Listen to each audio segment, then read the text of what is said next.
Good day, everyone. So for today, we will be having our discussion for the subject business enterprise and simulation. Okay.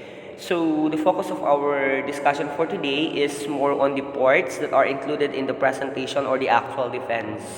So I therefore propose that these parts of the business plan must be included in the presentation of your business plan to the board of the adjudicators or the panelists. Okay. So I'm going to mention all of these parts that are needed for you to be guided in the PowerPoint presentation later on that you will be creating and you will be presenting before the actual question and answer portion.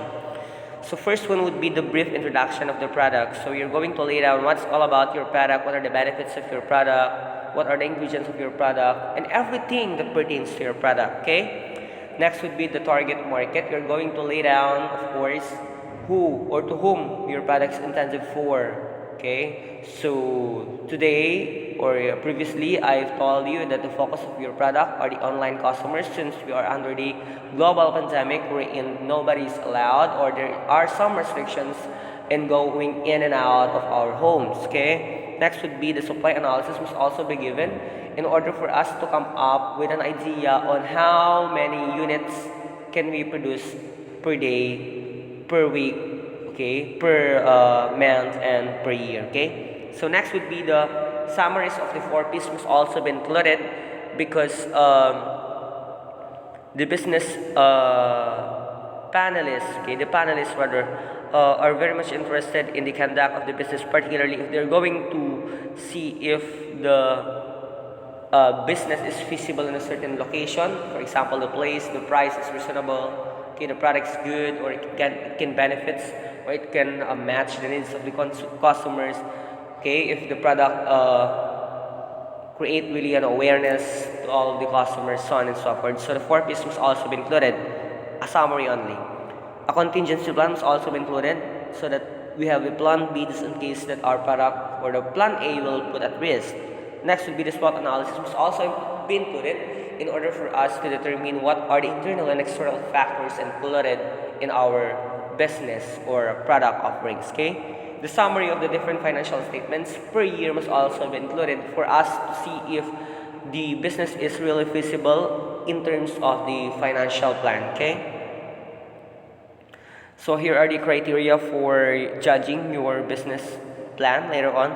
So we have there the preliminaries, okay? So it's 20%. So we have also the marketing plan, okay? 25%. The operational plan, we have the 20%. The financial plan, we have 15%.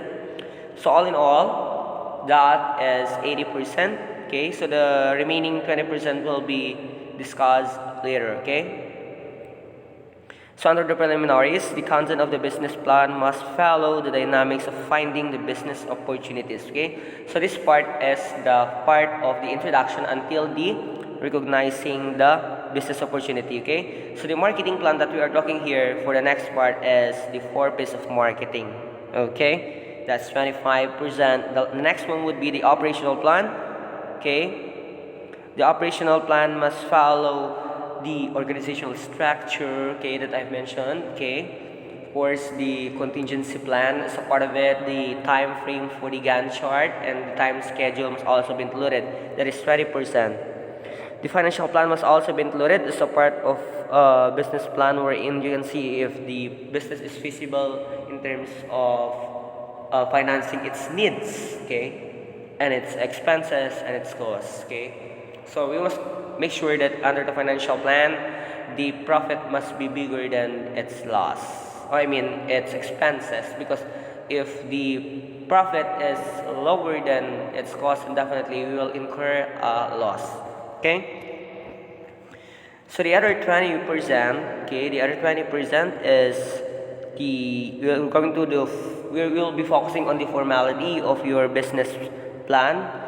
We're talking about your paper, okay. First would be the organization, okay, that's 10%.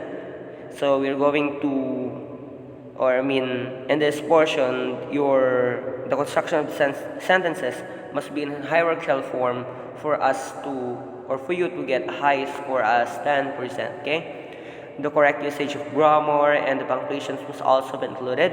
And of course, the use of chart and tables is needed for us to really interpret what's being said in the interpretation. Okay, so because without the graph and with the presence of the what do you call this interpretation, then definitely we will be having a hard time to interpret where did these interpretations came from, particularly if there are no graphs wherein that graphs interprets, shows the data for a specific category, okay? So that ends our discussion for the subject business enterprise and simulation. Good luck for your defense. I hope that sooner or later I will be seeing one of you to become a successful business owner or entrepreneur, okay, with the help of the knowledge and skills that I've imparted to you. Thank you and God bless, mighty eagles, and stay safe.